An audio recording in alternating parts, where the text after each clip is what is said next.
বছরের শুরু থেকে পাগলা ঘোড়ার মতো ছুটে চলা সোনার দামে হঠাৎ যেন শক্ত টান পড়েছে। রেকর্ডের পর রেকর্ড ভাঙে যখন মূল্যবান হলুদ ধাতুটির দাম ছুটছিল ৩ লাখের দিকে, তখনই হঠাৎ দেখা গেল বড় পতন। গতকাল দেশের বাজারে এক ধাক্কায় ভরিতে ১৪,৬৩৯ টাকা কমে যাওয়ার পর আজ শনিবার তার চেয়েও বড় পতন ঘটেছে সোনার দামে। এদিন প্রতি ভরিতে সর্বোচ্চ ১৫,৭৪৬ টাকা পর্যন্ত দাম কমানোর ঘোষণা দিয়েছে দেশের সোনার ব্যবসায়ীদের শীর্ষ সংগঠন বাংলাদেশ জুয়েলার্স সমিতি। এতে করে মাত্র ২ ধাক্কায় দেশের প্রতি ভরি সোনার দাম পড়ে গেছে ৩০,০০০ টাকার বেশি।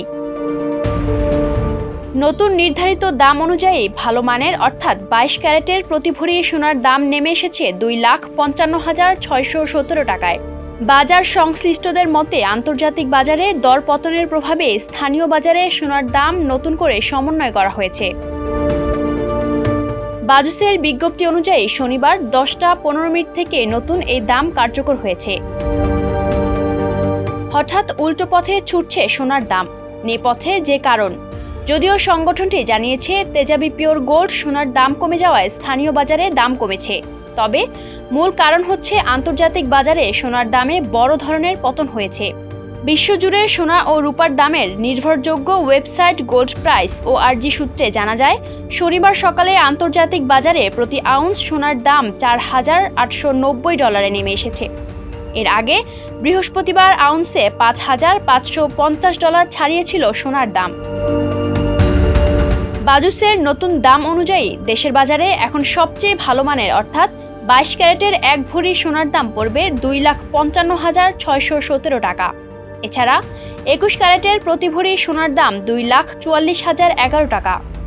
১৮ ক্যারেটের প্রতি ভরি সোনার দাম ২,০৯,১৩৬ টাকা এবং সনাতন পদ্ধতির প্রতি ভরি সোনার দাম ১,৭১,৮৬৯ টাকা নির্ধারণ করা হয়েছে। এদিকে সোনার পাশাপাশি কমেছে রূপার দামও। ২২ ক্যারেটের এক ভরি রূপার দাম এখন ৭,২৯০ টাকা। এছাড়া ২১ ক্যারেটের প্রতি ভরি রূপা ৬,৯৪০ টাকা। ১৮ ক্যারেটের প্রতি ভরি রূপা ৫,৯৪৯ টাকা এবং সনাতন পদ্ধতির প্রতি ভরি রূপা ৪,৪৩২ টাকায় বিক্রি করার সিদ্ধান্ত হয়েছে।